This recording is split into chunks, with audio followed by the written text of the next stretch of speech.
We are counting down the 10 so-called upgrades that are most likely to gut your plane's resale value. From cosmetic makeovers that trigger instant buyer rejection, to maintenance nightmares, paperwork disasters, and financial miscalculations that can erase decades of equity, every entry on this list is a case study in aviation, wishful thinking, and market reality.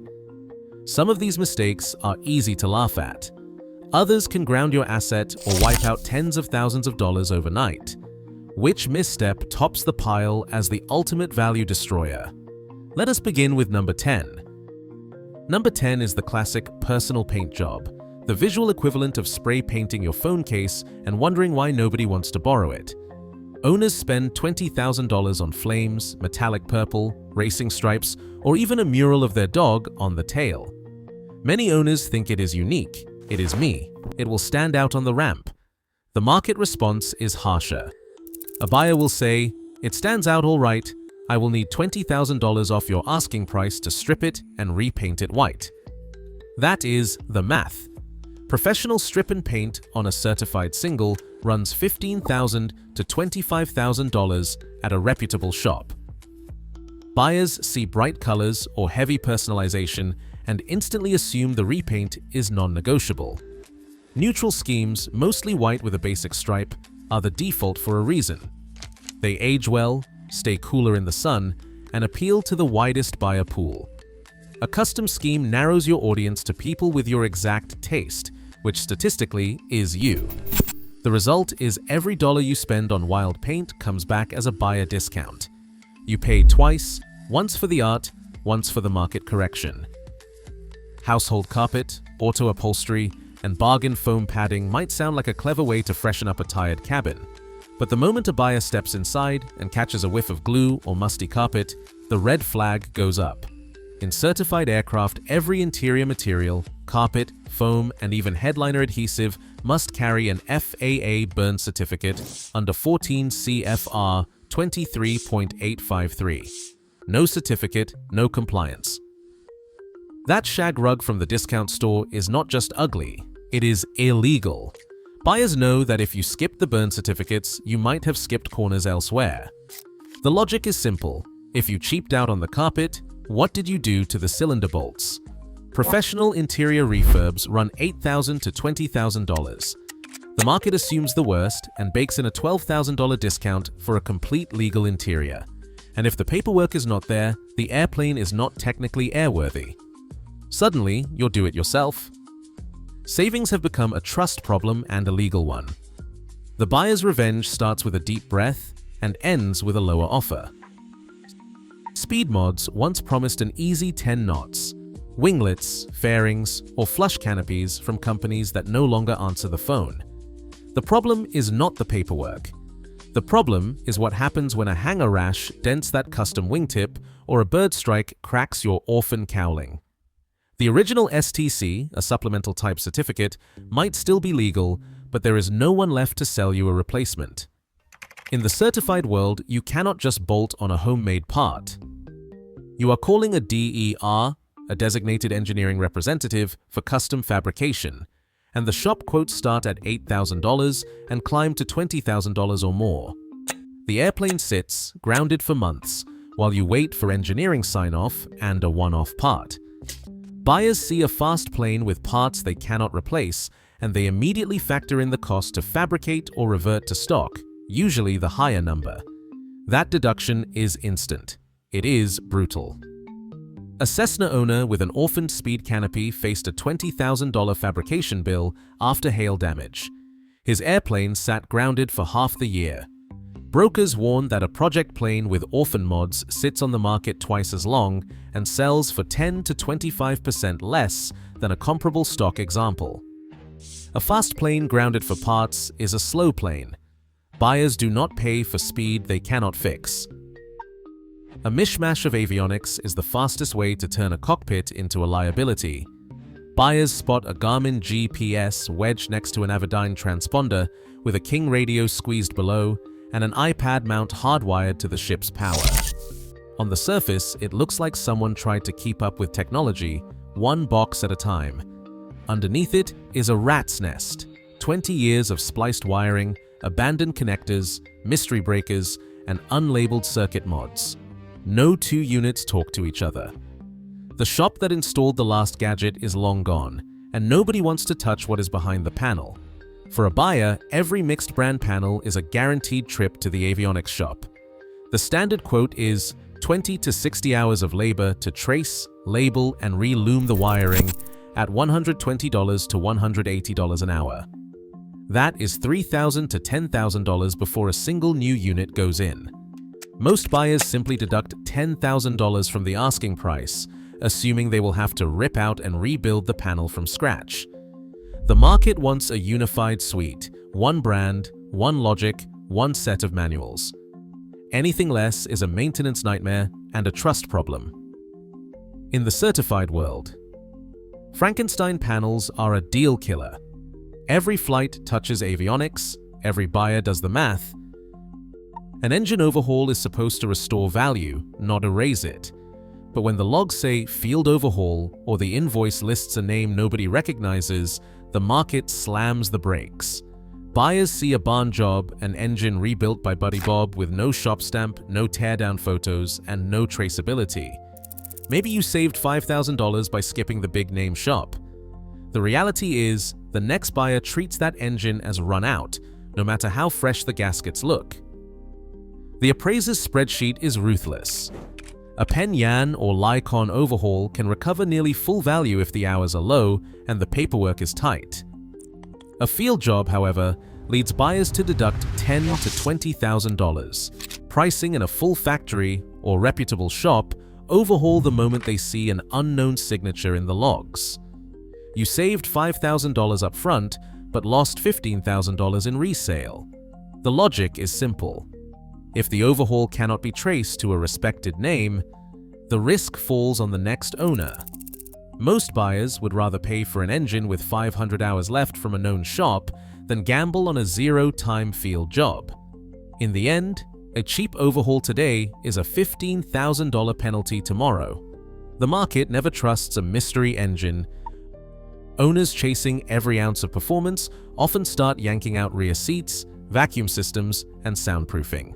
The logic is simple. Less weight means more speed, better climb, and maybe a few extra gallons of fuel in the tanks. But in a certified four-seater, that move is a market death sentence. 90% of buyers are looking for family haulers, trainers, or partnership machines. The moment those seats and side panels hit the dumpster, you have turned a versatile aircraft into a two-seat toy. The buyer pool does not shrink, it evaporates. Brokers warn that a typical Cessna 172 or Piper Archer with missing seats and stripped interiors gets passed over by nearly every mainstream buyer. Restoration is not a quick fix. Factory rear seat assemblies run $4,500 to $7,000 for Cessna aircraft, with labor and paperwork pushing the bill to $8,000 to $15,000. Sourcing used parts from salvage yards might save a few bucks, but fitment and Federal Aviation Administration sign-off add more hours and more invoices. And that is just for the seats. If you toss the vacuum system or soundproofing, add thousands more. Buyers do the math instantly. Unless they are in the tiny backcountry or racing crowd, they walk. All that weight you saved comes straight off your resale price.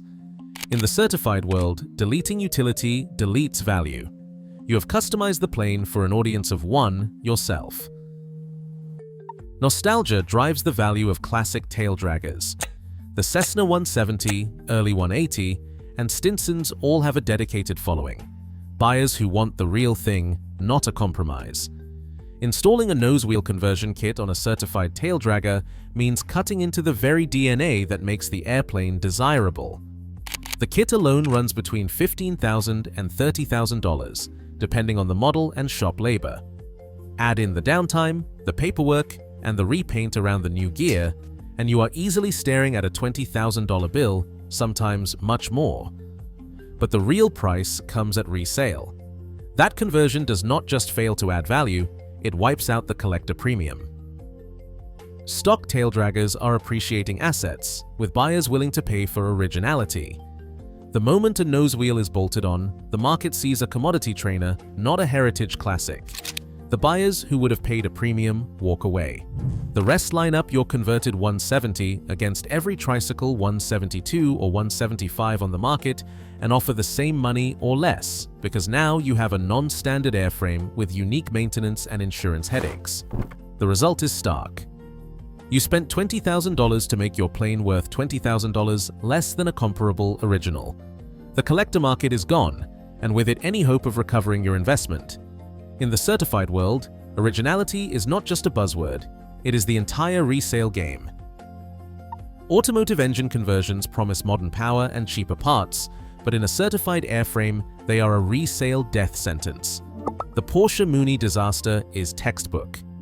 In the late 1980s, Mooney partnered with Porsche to install the liquid-cooled PFM 3200 engine in the M20L, touting German engineering and smooth operation.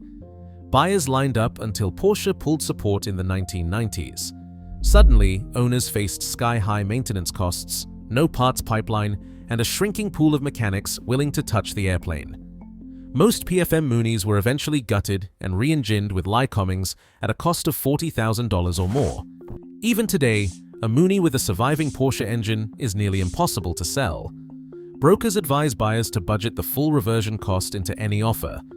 The story repeats with Subaru and Chevy LS swaps. In the experimental world, these engines are a badge of honor. In the certified market, they are a red flag.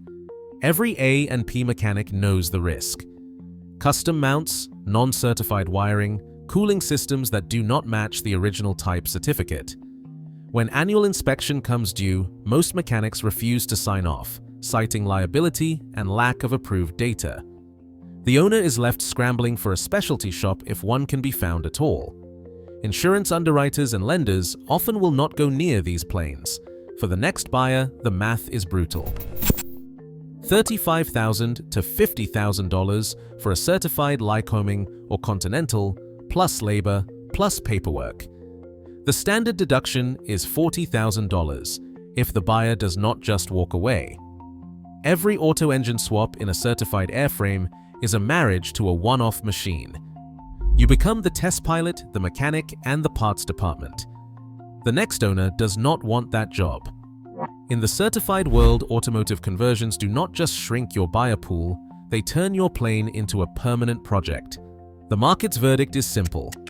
Subtract $40,000 from your asking price, or accept that your only buyer might be the scrapyard. A missing logbook or lost STC paperwork is the silent killer of aircraft value. The moment a major upgrade, like a new propeller or aftermarket avionics, shows up in the logs without the matching Form 337 or STC documents, the airplane becomes a legal headache. In the certified world, every significant modification must be backed by FAA-approved paperwork. Without it, the upgrade is invisible to the FAA and a liability to the next owner. Inspectors and IAS cannot sign off an annual inspection if they cannot prove the part is legal. The airplane is technically unairworthy until the paper trail is restored or the part is removed. Buyers know the drill. When they see a shiny new prop but no STC documentation, their first call is to the STC holder, if it even still exists. Duplicate STC packages run from $500 to $3,000. And if the company is out of business, the only way forward is to pull the prop and revert to stock. That fix can cost thousands in parts, labor, and downtime. Appraisers do not argue. They simply deduct the full cost of legalizing or removing the undocumented modification. Sometimes it is cheaper to throw away the upgrade than to chase the missing paperwork. This is not just a paperwork problem, it is a deal breaker. Brokers report that missing log entries or absent Form 337s routinely knock 5 figures off the asking price or drive buyers away entirely. The FAA does not care how new or expensive the part is. If it is not documented, it is not legal. In the resale market, an undocumented upgrade is not a feature. It is an un-airworthy defect. The buyer's spreadsheet is merciless. Every missing page is a direct subtraction from your bottom line. A Cessna 150 sits on the ramp, its value defined by decades of conservatism. Its hull value is $30,000, give or take. It is a trainer, a time builder, a tool, not a trophy. But then, the owner chases modernity. In goes a Garmin G500 TXI glass panel, full IFR, GPS, ADS-B, and digital engine monitoring. The invoice lands at $50,000. Add it up, $80,000 invested, all in, on a platform the market caps at $45,000. This is not a rare mistake. Brokers and appraisers watch it happen every year. The logic is always the same. If I put in the best avionics, buyers will line up. They will see the value. Buyers do not see value. They see a chandelier in an outhouse. The Cessna 150 has a market ceiling hardwired by its airframe, its mission, and its insurance bracket. No matter how much glass you bolt to the panel, nobody is paying $80,000 for a two-seat trainer from 1968. The market tops out around $45,000 even if the panel glows like a spaceship. The numbers are merciless. $50,000 for avionics on top of a $30,000 hull. The resale? $45,000 maybe. $35,000 disappears. That is not depreciation. That is equity burned to ash the moment the shop closes the panel. Brokers call it the market cap problem. The airframe sets the glass ceiling. Anything you spend above that is a gift to the next owner. Appraisers confirm it. In low-value hulls, even the best panel recovers only a fraction of its cost, if any. Buyers would rather pay less for a stock 150 and choose their own upgrades, tailored to their mission and budget. In higher-value aircraft, Bonanzas, Cirrus, and turbines, glass can make sense. There, the panel investment rides on a platform with room to grow. But in a trainer, the only thing that grows is the loss. The lesson is brutal, and it is written in red ink. Never put a chandelier in an outhouse. The best upgrade for resale is knowing when to stop. Across all 10 upgrades, one pattern stands out. The more an owner personalizes or complicates a certified plane, the less the market trusts it. In aviation, value flows to utility, documentation, and standardization, not customization. Every improvement is a potential liability in someone else's logbook. In the end, the smartest investment is keeping your plane as universally desirable as possible. Thanks for watching. Fly smart and buy smarter.